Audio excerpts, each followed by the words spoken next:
ஓம் மகிஜாய வித்மகே தண்டகஸ்தாய தீமகி தன்னோ வாராகி பிரசோதயாத். இன்றைய பதிவில் கன்னி ராசி அஸ்த நட்சத்திரத்தில் பிறந்த நண்பர்களே, வீட்டை கட்டிப்பாரு, கல்யாணத்தை முடிச்சுப்பாரு சொல்லுவாங்க. ஏன்னா அந்த சொந்த வீடும் திருமண வாழ்க்கை இந்த ரெண்டும் நல்ல விதத்துல சரியான இடத்துல சரியான நபரோடு அமைஞ்சிட்டா அவங்க தான் வாழ்க்கையில நிச்சயமா நிம்மதியா இருக்க போறாங்க. அவங்க தான் வாழ்க்கையில் நிச்சயமா சந்தோஷமா இருக்க போறாங்க. ஆனா நிறைய பேருக்கு அப்படி சரியா அமையறது இல்லை. அப்படி ஏற்பட்ட அந்த பிரச்சனை, அந்த வாழ்க்கையில் ஏற்பட்ட பிரச்சனை, அந்த வீட்டில் ஏற்பட்ட பிரச்சனை தீருமா தீராதா, மாறுமா மாறாதா அப்படின்ற கேள்வி நிறைய இருக்கும் உங்களுக்கு. ஆனா இப்போ கிட்டத்தட்ட ஒரு 30 ஆண்டுகளுக்கு பிறகு உருவாகி இருக்கக்கூடிய மாளவிய யோகம், அந்த யோகத்தால் அஸ்த நட்சத்திரக்காரர்களுடைய வாழ்க்கையில் விலக்கேற்றி வைக்க போகும் கடவுள். ஸோ இதை பத்தி இந்த பதிவில் பார்க்க போறோம். பதிவு ஃபுல்லா பாருங்க நம்ம சேனல்ல. ஏற்கனவே 2026 வருடத்துடைய முழுமையான புத்தாண்டு பலன் மற்றும் குருவனுடைய வக்ர நிவர்த்தி பலன் ரெண்டுமே பதிவிட்டாச்சு. பார்க்கலைன்னா சேனல்ல போய் பாருங்க. மேலும் டிஸ்கிரிப்ஷன் லிங்க் இருக்கு, பிரஸ் பண்ணி பார்த்து பயனடைஞ்சுங்க. மறக்காம நம்ம சேனலை சப்ஸ்கிரைப் பண்ணிட்டு கூட தர பெல் ஐகானை பிரஸ் பண்ணிட்டு பக்கத்தில் ஒரு ஆல் அண்ட் தவறாம வச்சுங்க. அப்பதான் நாங்களும் பதிவிடக்கூடிய அடுத்தடுத்த பதிவுகள் உங்களுக்கு உடனுக்குடன் நோட்டிஃபிகேஷனாக வந்து சேரும். நல்லதே நடக்கும். ஓம் நம சிவாயும். எல்லாம் இல்ல ஸ்ரீ பாரகியம்மன் திருடி சரணம். உலகத் தமிழ் நெஞ்சங்கள் அனைவருக்கும் உங்கள் சுசரி ராஜ கணபதியின் அன்பான வணக்கங்கள். இன்றைய பதில் கன்னி ராசி அஸ்த நட்சத்திரத்தில் பிறந்த நண்பர்களே, வீட்டில் இருக்கக்கூடிய கடனும் வெளியில இருக்கக்கூடிய எதிரியும் காணாம போனா எப்படி இருக்கும், எப்படி நீங்க சந்தோஷப்படுவீங்க? அப்படிப்பட்ட சந்தோஷம் இந்த 2026 உங்களுக்கு கிடைக்குங்க. சரிங்களா? அதுக்கு மிக முக்கியமா காரணம் உச்ச சுக்கிரன்.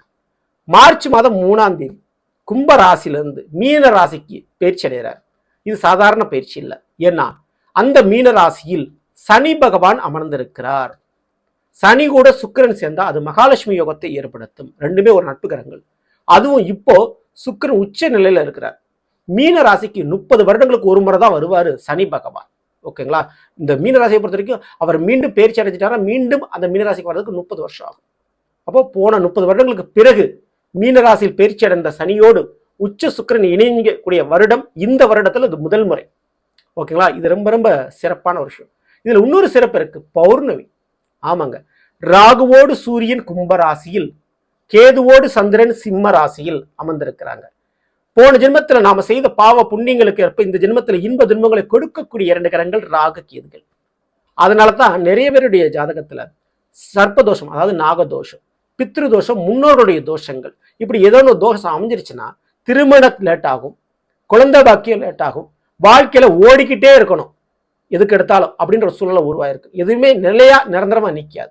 காரணமே இந்த சர்ப்பதோஷம் நாகதோஷம் தான். அப்படிப்பட்ட தோஷங்கள் இருக்கக்கூடியவங்களுக்கு இந்த பௌர்ணமி, உச்ச சுக்கிரன் மற்றும் சனி சேர்க்கை இப்படி அமையக்கூடிய இந்த மார்ச் 3ஆம் தேதிக்கு பிறகு மாபெரும் மாற்றங்கள் நடைபெறும். மிக முக்கியமா கிரக தோஷங்கள் நிவர்த்தி அடையும். ஸோ இந்த நாட்களை, இந்த மாதத்தை பயன்படுத்தி நீங்க செய்யக்கூடிய சிறிய பரிகாரம், சிறிய வழிபாடு, எதுக்கு இந்த சர்ப்பதோஷத்துக்கு நாகதோஷத்துக்கு செய்யக்கூடிய வழிபாடு உங்களுக்கு பெரிதளவு பலனை கொடுக்கும். டக்குன்னு அது ரிலீவ் அடையும். காரணம் இந்த ராகுவோடு சூரியன், கேதுவோடு சந்திரனுடைய சேர்க்கை. ஓகேங்களா? அதுக்கு குறிப்பா சிவ வழிபாடு, பிரதோஷ கால வழிபாடு கண்டிப்பா செய்யுங்க. எப்பேற்பட்ட தோஷமான நீங்கி விரைவிலே திருமணம், குழந்தை பாக்கி மற்றும் நிலையான ஒரு இருப்பிடம் அமையும். மேலும் இந்த ஒரு நேரத்துல திருமண வாழ்க்கையில் ஒரு திருப்பத்தை ஏற்படுத்த போறாரு இந்த உச்ச சுக்கிரனும் சனி சேர்க்கையும்.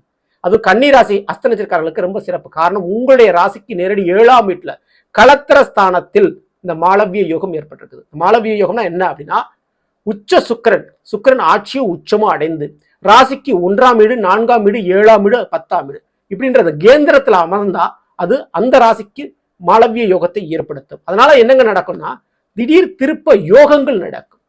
ஸோ அன்எக்ஸ்பெக்டடா ஒரு ஆக்சிடென்ட் மாதிரி எனக்கு நடந்துச்சுங்க, என்ன நடந்துச்சுனே தெரியல, திடீர்னு எனக்கு ஒரு பதவி வாய்ப்பு கிடைச்சிச்சு, திடீர்னு எனக்கு ஒரு திருமணம் நடந்துச்சு அப்படின்னு சொல்லுவாங்க.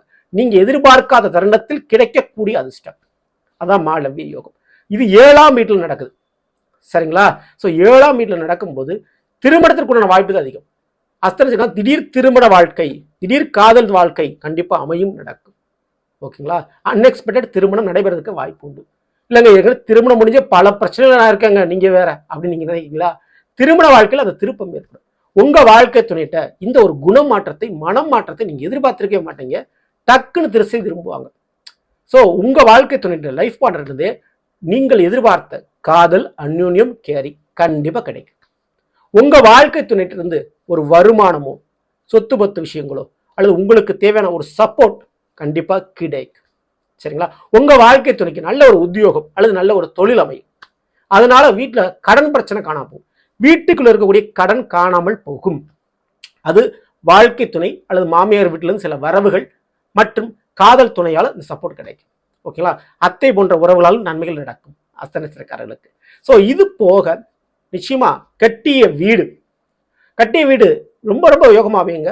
ஏன்னா சனி பகவானுடைய சுக்கிரன் சேர்க்கை. அதனால பரம்பரை சொத்து அல்லது ஏற்கனவே வாங்கி போட்ட ஒரு நிலம், வாங்கி போட்ட ஒரு வீடு, அதுல ஆல்டர்னேட்டிவ் புதுப்பிப்பீங்க, அதுல சொத்தை உருவாக்க ஆரம்பிப்பீங்க, அசட் உருவாக்க ஆரம்பிப்பீங்க. அதுக்கு வாய்ப்பு உண்டு. ஏன்னா உச்ச சுக்கிரன் சனி சேர்க்கை இருந்தால் அசையாத சொத்துக்களை வாங்க வைப்பார். அதுல இருக்கக்கூடிய பிரச்சனைகளை தீர்த்து கொடுப்பார். அதுல ஏதாவது கோர்ட்டு கேஸ் இருக்கு, சொத்து பிரச்சனை, அது தீரும். ஓகேங்களா? ஸோ இது போக வெளியில இருக்கக்கூடிய எதிரிகள், வீட்டுக்கு விட்டு வெளியில அவங்க சொந்த பந்தமா இருக்கலாம், வேறு அந்நிய உறவாக இருக்கலாம், நண்பர்களா இருக்கலாம், வேலை பார்க்கக்கூடிய இடத்துல உருவாகி இருக்கலாம். அப்படிப்பட்ட எதிரிகளுடைய தொந்தரவு. ஏன்னா 6ஆம் வீட்டில் ராகு கூட சூரியன் இடிவு. அந்த 6ஆம் வீட்டை விட்டு விலகிதான் எங்க போயிருக்கிறார்? சுக்கிரன் 7ஆம் வீட்டுக்கு போயிருக்கிறார். அது உச்சம் அடைஞ்சிருக்கிறார். அப்போ எதிரிகளால் ஏற்பட்ட பிரச்சனைகள் குறையும். அது எந்த மாற்று கருத்துல. மேலும் 6ஆம் வீடான கும்பராசிக்கு அதிபதியா இருக்கக்கூடிய சனிதான் இப்ப சுக்கிரன் நினைஞ்சிருக்கார். அந்த எதிரிகளாலேயே சில நன்மைகள் நடக்கும், கிடைக்கும். வேலை பார்க்கக்கூடிய இடத்துல உங்களுக்கு ஒரு இணக்கமான நல்ல ஒரு பலனை கொடுக்கக்கூடிய உதவி செய்யக்கூடிய நண்பர்கள் திடீர் திருப்பமாக மாறுவார்கள். ஓகேங்களா? 5ஆம் இடம் மகர ராசிக்கு அதிபதியாக இருக்கக்கூடிய சனிதான் 7ல சுக்கிரனோட உச்சமடைந்து இணைந்திருக்கிறார். ஓகேங்களா? அப்படி நிலைப்பாடுல என்ன நடக்கும் அப்படின்னா, காதல் திருமணம் மற்றும் தெய்வ வழிபாடுகள், குலதெய்வ வழிபாடுகள், வீட்டுல ஒரு சுபகாரியங்கள், உங்க வாழ்க்கை துணையுடைய வீடுகளில் குடும்பத்தினுடைய சுபகாரியங்களை நீங்க பொறுப்பேற்று தலைமையேற்று நடத்துவது போன்ற விசேஷங்கள் நடக்கும். அதுக்கெல்லாம் ஒரு யோகம் இருக்குது. ஸோ கண்டிப்பா அந்த விதத்துல ஒரு அதிர்ஷ்டங்கள் உண்டு. கலைத்துறை சார்ந்த விஷயங்கள், சினிமா, செய்தி ஊடகங்கள்ல பிரபலம் அடைகிறது அல்லது அரசியல் சம்பந்தப்பட்ட பதவி வாய்ப்பு கிடைப்பது கண்டிப்பா நடக்கும். பெண்களால் உங்க குடும்பத்துல அல்லது உங்களுடைய நெருங்கிய தோழிகளால், பெண் தோழிகளால் சில நன்மைகள் உங்களுக்கு நடக்கும். அடுத்தபடியா இந்த சுக்கிரன் யாரு? உங்களுடைய கன்னி ராசிக்கு 2ஆம் வீடான துலாமிற்கு அதிபதியாக இருக்கக்கூடிய 2 7 அமர்ந்தா கண்டிப்பா பெரிதளவு மாற்றங்கள். ஏன்னா தன வருவாய் கிடைக்கும். உங்களுக்கு பணத்தை சம்பாரிச்சு கொடுக்கக்கூடிய அல்லது பணத்தை உதவியாக கொடுக்கக்கூடிய, பணத்தை கடனாக கொடுக்கக்கூடிய உறவுகள், நண்பர்கள் புதிதாக அறிமுகமாவார்கள். ஒரு வேலை, தொழில் ரீதியான பார்ட்னர்ஷிப் உங்களுக்கு கிடைக்கும். ஸோ நீங்க படிக்கிற மாணவர்களாகவே இருந்தாலும் சரி, உங்களுக்கு அந்த படிப்புல சப்போர்ட் பண்றதுக்கு, உங்களுக்கு சொல்லித்தரதுக்கு நல்ல ஒரு ஃப்ரெண்ட்ஸ் அமைவாங்க. அதுக்கு சான்சஸ் இருக்கு. இல்ல வேலை இப்பதான் தேடிக்கிட்டு இருக்கீங்கன்னா அந்த வேலைக்கு ஒரு வழிகாட்டக்கூடிய நண்பர்கள் கிடைப்பாங்க. நீங்க பெண்களா இருக்கிறீங்கன்னா கண்டிப்பா அஸ்த நட்சத்திரக்காரன் இந்த ஒரு நேரத்துல புதிய ஒரு பெண் தோழிகளால ஒரு நன்மைகள் உங்களுக்கு நடக்குங்க. சரிங்களா? ஸோ இதற்கு அடுத்தபடியா இந்த சுக்கிரன் மேற்கொண்டு ரிஷபராசிக்கு அதிபதி இருக்கக்கூடியவர். அது உங்களுடைய கன்னிக்கு 9ஆம் இடம். இது 9க்குரியவன் 7. இது ரொம்ப ரொம்ப சிறப்பு. ஓகேங்களா? ஏன்னா பெரிய அதிகார பதவியில் இருக்கக்கூடியவர்கள், உங்களோட வயது மூத்தவர்கள், உங்களோட அந்தஸ்துல உயர்வா இருக்கக்கூடியவங்க இப்போ உங்களோட நண்பர்களாக பழகுவாங்க. அப்படிப்பட்டவர்களுடைய பழக்க வழக்கம் கிடைக்கும். அதனால ஊர்ல சொந்த பந்தங்கள் முன்னாடி உங்களுக்கு ஒரு கௌரவம் கிடைக்கும். அவங்களால சில வழிகாட்டுதல் கிடைக்கும். ஸோ உங்களுக்கு வழிகாட்டுறதுக்கு, உங்களுக்கு உதவி செய்யறதுக்கு யாருமே இல்லை அப்படின்னு நினைச்சு புலம்பியிருப்பீங்க. ஆனா அந்த உச்ச சுக்கிரன் சனி சேர்க்கையால் அந்த நபர் உங்களுக்கு கிடைப்பாங்க. ஓகேங்களா? ஸோ இது ரொம்ப நன்மை நடக்கும். இப்போ அந்த அஸ்த நட்சத்திரத்துக்கு அதிபதியாக இருக்கக்கூடிய சந்திரன் கேதுவோடு சிம்ம ராசியில் இணைஞ்சு அமர்ந்திருக்கிறார். அப்போ இந்த வருடத்தில் என்னங்க பண்ணணும் அப்படின்னா, பெரியோர்கள் முன்னோர்களுடைய ஆசீர்வாதங்களை வாங்குங்க. அதே போல ஏழை எளியவர்களுக்கு நடக்கூடிய திருமண காரியத்துல உங்களால் முடிஞ்ச உதவிகள் செய்யுங்க. விதவையாக இருக்கக்கூடிய பெண்களுக்கு ஏதாவது உங்களால் முடிஞ்ச ஹெல்ப், உதவி செய்யுங்க. இதெல்லாம் ரொம்ப ரொம்ப சிறப்பு. ஓகேங்களா? மிக முக்கியமா வயதான தாத்தா பாட்டி போன்ற ரேஞ்சில் இருக்கக்கூடியவங்களுடைய அவங்களுக்கு ஏதாவது ஒரு ஹெல்ப் பண்ணி அவங்ககிட்ட ஒரு ஆசீர்வாதம் வாங்குங்க. அவங்களுக்கு உணவளிங்க. இதெல்லாம் ரொம்ப ரொம்ப சிறப்பு, நல்லது. விநாயகர் வழிபாடு சங்கடகர சதுர்த்தி என்று அஸ்த நட்சத்திரக்காரர்கள் எப்போதுமே வாழ்க்கையில பண்ணிக்கிட்டே தான் இருக்கணும்.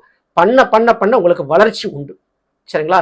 தண்ணி ஊத்த ஊத்த மரம் வளர்ற மாதிரி சங்கடகர சதுர்த்தி என்ற வழிபாடு, விநாயகர் வழிபாடுன்றது அஸ்த நட்சத்திரக்காரர்களுக்கு எழுதப்பட்ட விதி. அதை செய்ய செய்ய உங்களுடைய வளர்ச்சி வாழ்க்கையில் இருக்கும். இந்த வருடமும் தவறாமல் நீங்க பண்ணிக்கோங்க. சரிங்களா?